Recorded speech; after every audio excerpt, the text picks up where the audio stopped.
J'ai toujours été une petite fille très curieuse.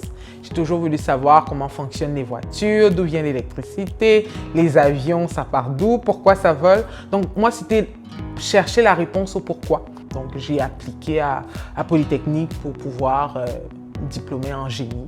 Moi, je suis arrivée au Québec, j'étais toute seule, sans ma famille. Par contre, j'ai trouvé une famille à Polytechnique. Donc, j'ai eu des amis, j'ai eu de bons professeurs et je l'ai fait en 4 ans. Parce que très peu de gens font un baccalauréat en 4 ans. Je vous dirais que quand j'étais aux études, j'ai jamais eu la perception que j'étais une femme en génie.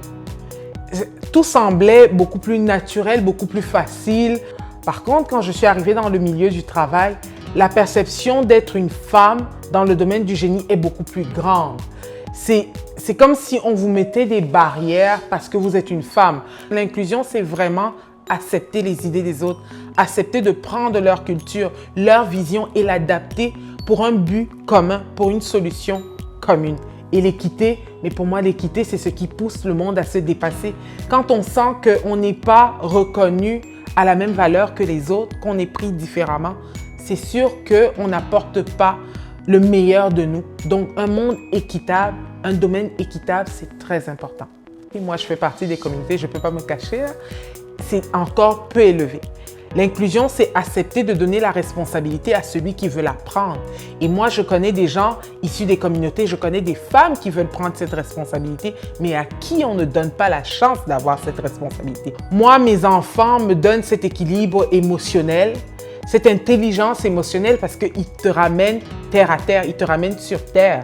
Et j'ai besoin de ça pour pouvoir être une employée, une ingénieure équilibrée. Parce qu'en tant qu'ingénieure, je dois prendre en compte les gens autour de moi. La première chose que je dirais aux jeunes filles et aux personnes non binaires, c'est de lever la main. Au pire des cas, qu'est-ce qui va arriver? C'est un non.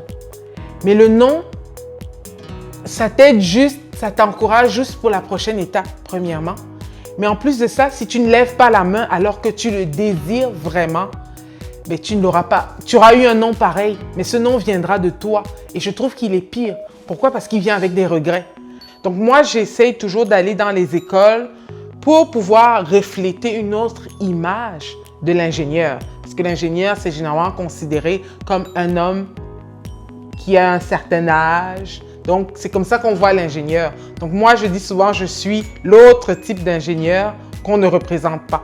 Parce que je dis toujours, quand je vais dans une salle de classe, si je finis et que dans 4-5 ans, on me dit qu'une de ces jeunes élèves est étudiante en génie, pour moi, ce serait le plus beau cadeau. Parce que la principale raison pour laquelle je vais dans les écoles, je fais du mentorat, c'est pour encourager plus de filles à rentrer dans le domaine du génie. J'ai fait plusieurs activités pour contribuer vraiment à l'avancement de la diversité dans les milieux de travail et même dans le milieu social. J'ai organisé, par exemple, dans mon milieu de travail, j'ai organisé des activités pour accueillir des étudiantes pour qu'elles viennent rencontrer d'autres ingénieurs dans le milieu de travail, déjà pour qu'elles découvrent le génie, mais également comment est-ce que ça fonctionne dans le milieu de travail. Ça a permis également à des collègues masculins de rencontrer des étudiantes, de voir comment est-ce qu'elles pensent et de leur ouvrir leurs portes.